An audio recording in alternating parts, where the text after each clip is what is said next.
Good morning children, welcome back to my channel study with Neha ma'am.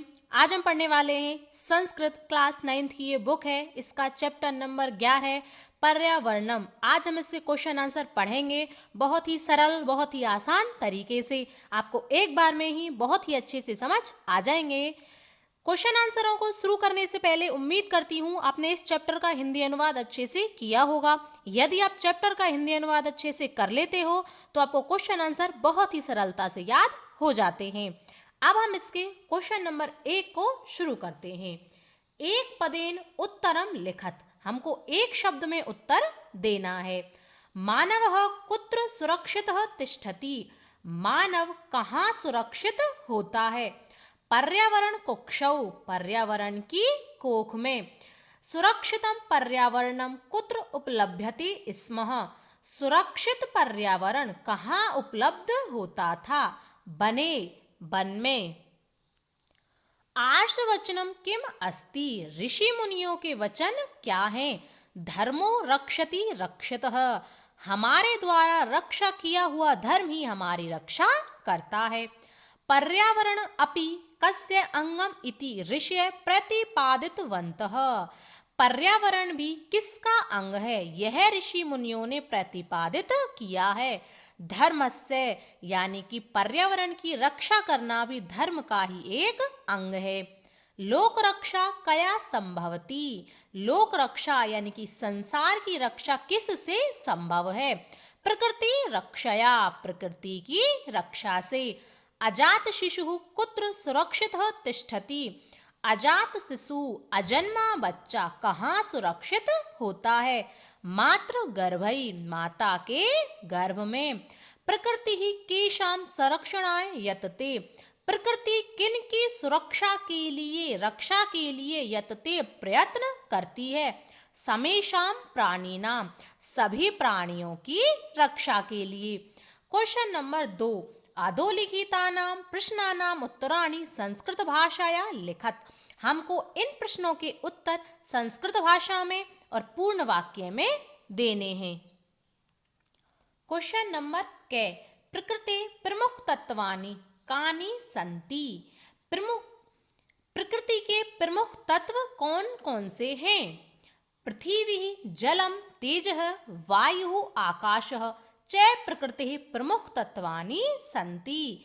पृथ्वी जल तेज यानी कि अग्नि और वायु आकाश ये प्रकृति के प्रमुख तत्व हैं।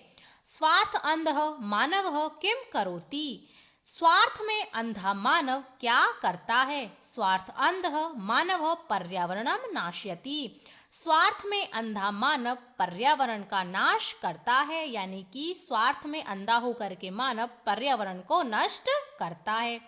पर्यावरणे विकृतिः जाते किम भवति।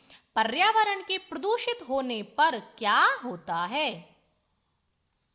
पर्यावरणे विकृते जाते विविधा रोगा भीषण समस्या च संभवति। पर्यावरण के प्रदूषित होने पर अनेक रोग और भीषण समस्या उत्पन्न होती है। अस्माभिः पर्यावरणस्य रक्षा कथं करणीया। हम सभी को पर्यावरण की रक्षा किस प्रकार से करनी चाहिए? अस्माभिः वृक्षारोपणै जीवरक्षणै च पर्यावरण रक्षा करणीया। हम सभी को वृक्षारोपण करके और जीवों की रक्षा करके पर्यावरण की रक्षा करनी चाहिए। लोक रक्षा कथम संभवती। इस संसार की रक्षा किस प्रकार से संभव है? प्रकृति रक्षया लोक रक्षा संभवती। प्रकृति की रक्षा के द्वारा ही इस संसार की रक्षा संभव है। परिष्कृतम पर्यावरणम अस्मभ्यम किम किम ददाति। परिष्कृतम यानी कि शुद्ध पर्यावरण हम सभी को क्या क्या देता है? परिष्कृतम पर्यावरणम अस्मभ्यम सांसारिक सुखम सद्विचारम सत्य संकल्पम मांगलिक सामग्री च प्रददाति। शुद्ध पर्यावरण हम सभी को सांसारिक सुख, सद्विचार यानी कि अच्छे विचार, सत्य संकल्प और मांगलिक सामग्री प्रदान करता है। Question number 3। स्थूल पदान्य अधिकृत्य प्रश्न निर्माणम करोत। यहाँ पर हमको प्रश्न निर्माण करना है। प्रश्न निर्माण करते समय आपको प्रश्नवाचक चिन्ह अवश्य लगाना है, इसका आपको विशेष रूप से ध्यान रखना है। वन वृक्षः निर्विवेकम छिन्दन्ते, वन के वृक्षों को बिना सोचे समझे काटा जा रहा है। इसका प्रश्न बनेगा के निर्विवेकम छिन्दन्ते, किन को बिना सोचे समझे काटा जा रहा है। क्वेश्चन मार्क अवश्य लगाएं। वृक्ष कर्तनात् शुद्ध वायु ने प्राप्यते, वृक्षों के कटने से शुद्ध वायु प्राप्त नहीं होती है। इसका प्रश्न बनेगा कस्मात् शुद्ध वायु ने प्राप्यते, किससे शुद्ध वायु प्राप्त नहीं होती है।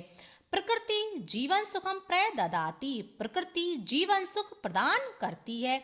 इसका प्रश्न बनेगा प्रकृति किम प्रददाति, प्रकृति क्या प्रदान करती है। अजात शिशुः मातृगर्भे सुरक्षितः तिष्ठति, अजन्मा बच्चा माता के गर्भ में सुरक्षित होता है। इसका प्रश्न बनेगा अजात शिशुः कुत्र सुरक्षितः तिष्ठति, अजन्मा बच्चा कहाँ सुरक्षित होता है।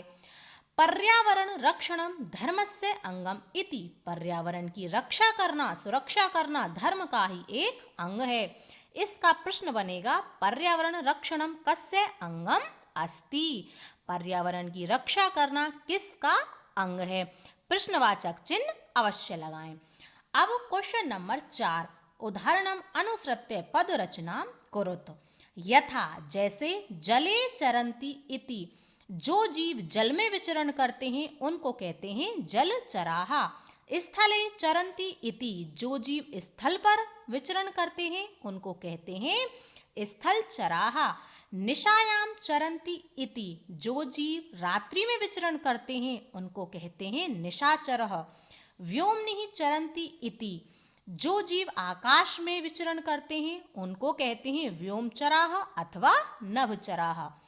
गिरौ चरन्ति इति, जो जीव गिरौ यानी कि पर्वतों पर विचरण करते हैं उनको कहते हैं गिरिचराः। भूमौ चरन्ति इति, जो जीव भूमि पर पृथ्वी पर विचरण करते हैं उनको कहते हैं भूमिचराः अथवा भूचराः। यथा जैसे ने पेयम इति, जो पीने योग्य ना हो उसको कहते हैं अपेयम। ने वृष्टि इति, जहाँ वर्षा ना हो उसे कहते हैं अवृष्टि।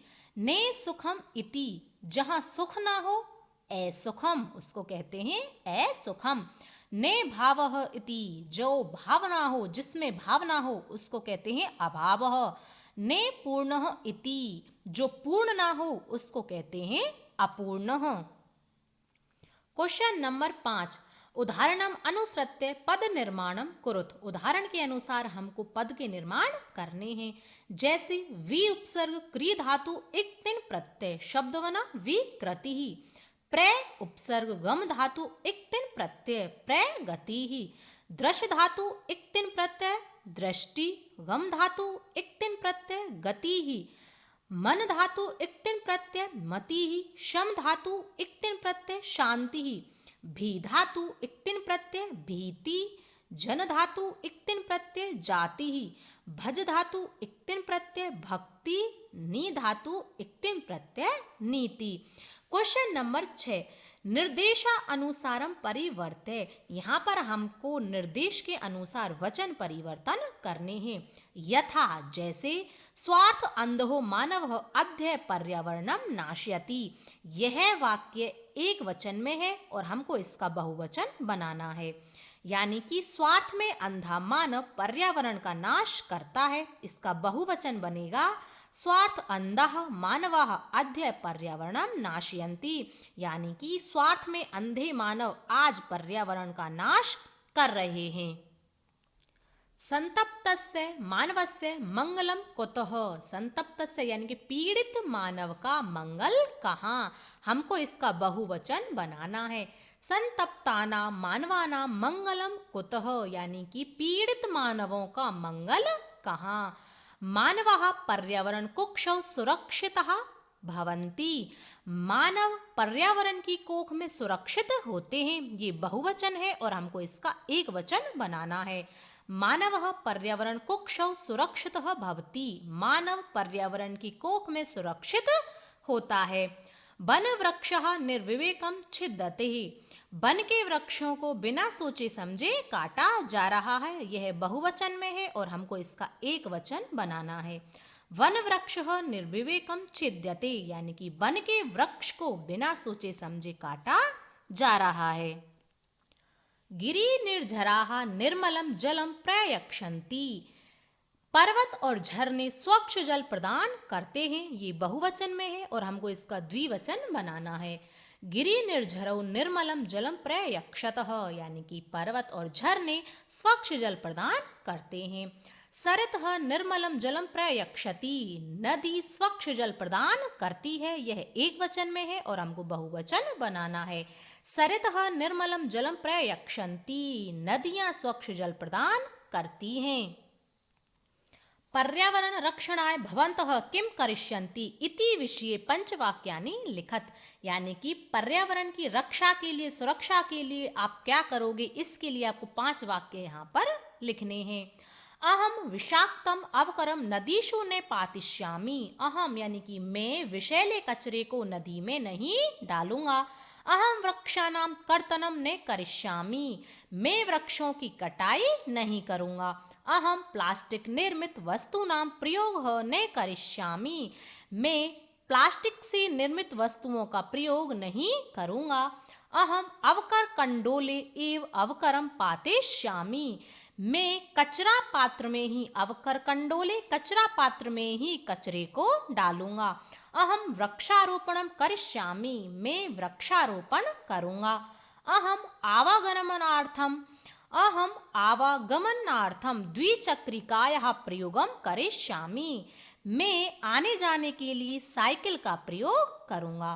क्वेश्चन नंबर 7 उदाहरणम अनुसृत्य उपसर्गान पृथक कृत्वा लिखत। हमको यहाँ पर उपसर्ग को अलग करके लिखना है।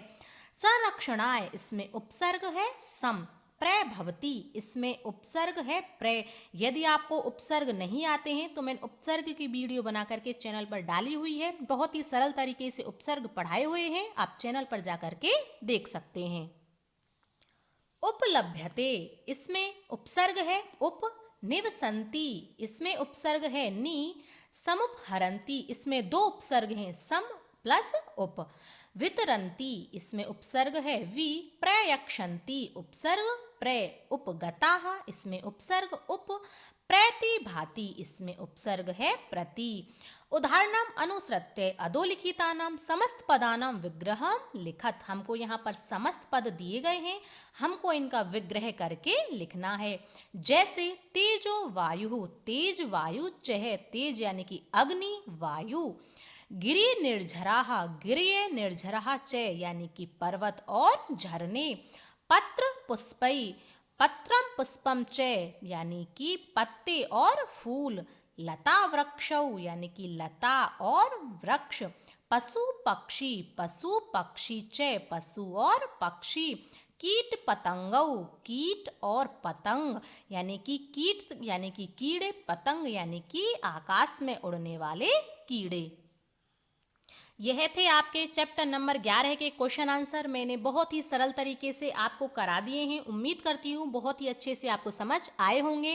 इन क्वेश्चन आंसरों का 1-2 बार आप लिख करके रिवीजन कर लें। संस्कृत जो हम याद करते हैं वह हम लिख नहीं पाते हैं, इसीलिए आपको इन वाले जो ये क्वेश्चन होते हैं पूर्ण वाक्य, इनको आपको 1-2 बार रिवीजन करके 1-2 बार लिख करके रिवीजन इनका ज़रूर करें। आपको बहुत ही आसान तरीके से ये क्वेश्चन आंसर याद हो जाएंगे। यदि वीडियो अच्छा लगा हो तो वीडियो को लाइक करें, शेयर करें और चैनल को सब्सक्राइब अवश्य कर लें। अब हम मिलेंगे नेक्स्ट वीडियो में, तब तक के लिए धन्यवाद।